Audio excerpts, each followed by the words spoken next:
Today we will see the topic rural social groups. A man is born in a social group and he grows and relates himself to the groups by interacting with them in various ways. He first comes in contact with his mother and then family members. As he grows, he goes out and plays with the neighboring children. In contact with the neighboring children, then he goes out and plays with the neighboring children, and then he goes to the school and participates in that group as a member of the school class. And his group contacts are widened as he develops and assumes various roles as a member of society. And these groups influence his attitude, thinking, and behavior throughout his life. How we grow? First, we born in a social group and then contact with the other people in a various ways. The human social group is a unity of two or more persons having the interactions with each other. In view of the sociologist, the human social group is a unity of the two or more persons having the social interaction over a period of time who are in communication with each other. In the definition of social group given by the McClever and Page, any collection of human beings who are brought into the social relationships with one another. In a social group is a two or more persons in contact directly or indirectly. A group is a social unit which consists of the number of individuals who stand in more or less definite status and the role relationships to one another, and which possess a set of values or the norms of its own regulating the behavior of the individual members, at least in matters of consequences to the group. The social group relates to the human beings only. A group may be of any size, from the two persons or to the entire population, and communication need not be face to face, but it may be indirectly also. Physical proximity is not necessary. For example, talking on phone, WhatsApp or mobile. Then next we will see the classification of the social groups. There are the various types of the groups. First is the primary and secondary group. Second one is the formal and informal groups. Then in-group and the out-group. Involuntary and voluntary group. Horizontal and vertical groups. Reference groups. Temporary and permanent group. And the cultural interest group. First is the primary and secondary group. Primary group means a group whose members live in a face-to-face relationship.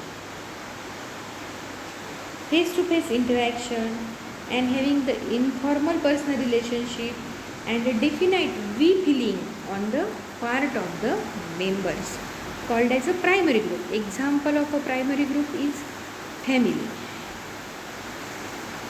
And secondary group characterized by the formal, contractual and the goal-oriented relationships.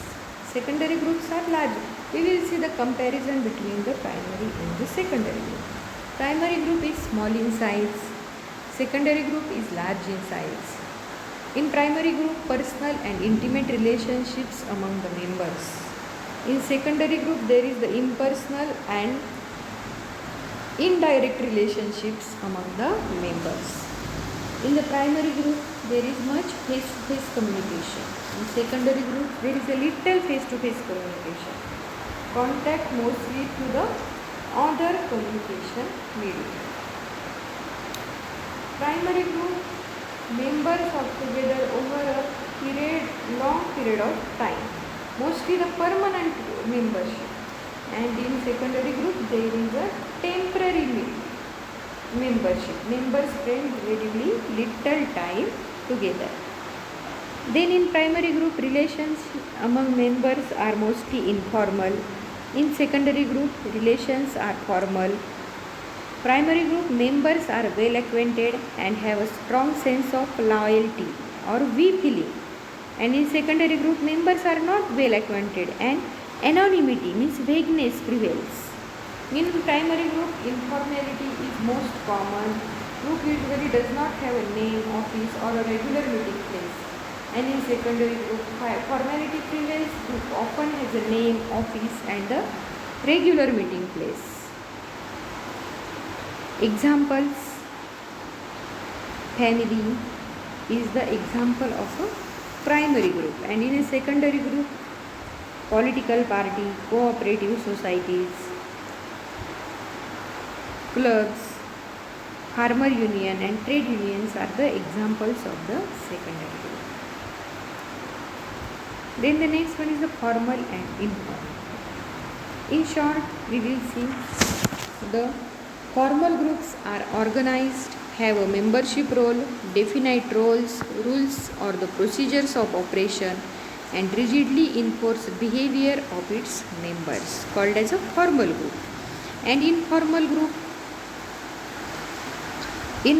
groups are not formally organized and rules and procedures are not rigidly enforced. Examples of the formal group: panchayat, registered societies, village council, labor unions, and in informal groups, play group, friendship groups, neighborhood. These are the examples of the informal group. Then next we will see the in group and the out group. In group is one based on the personal feeling of belonging, and out group does not have a feeling of belonging, are called as a out group. The next one is the involuntary and the voluntary group.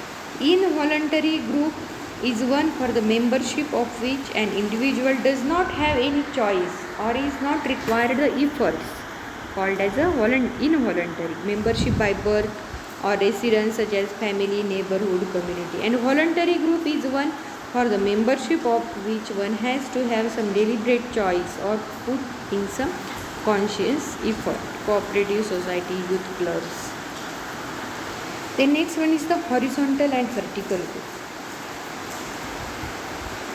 These groups are used based on the social status, who are like in the status or the position in the class system of the society. Vertical groups are those composed of members from different social strata, and those membership cuts vertically across the horizontal groupings in society. And next one is the reference group. Reference group may be defined as the group which the individual feels identified, the norms and the objective of which he accepts. A reference group may be any group, primary, formal, horizontal or otherwise, and it strongly influences the individual's behavior. For example, family or a neighborhood. Reference group may influence a farmer to accept or reject adoption of an improved farming practice. The next type is the temporary and the permanent group. A group assembled for a short period of time called as a temporary group, crowd, mob, herd, public. And the permanent group, the group living in a geographical area for a longer period, are called as a permanent group. For examples, village, community, region, state, tribe, nation, club, etc. And last one is the cultural interest group. These groups are created for the development of the special interest. They are formed on account of the factors such as the economic interest, technical, religious, intellectual, aesthetic, political, educational or the recreational interest, called as a cultural interest group. Then the role of the social groups in agricultural extension. Social groups play very important role in the development of the society. Dissemination of any program, an extension worker should work in collaboration with the groups for the welfare of the society. A member's loyalty to growth is in direct relationship to the extent of his participation in group discussions and the activities. As the extent and the frequency of individual interaction with other members of the group increased, he became more tolerant of and more friendly with others and with objectives of the group. Extension worker should arrange group meetings and the discussion. This is all about the social groups and the role of social group in the agricultural extension. Okay, thank you.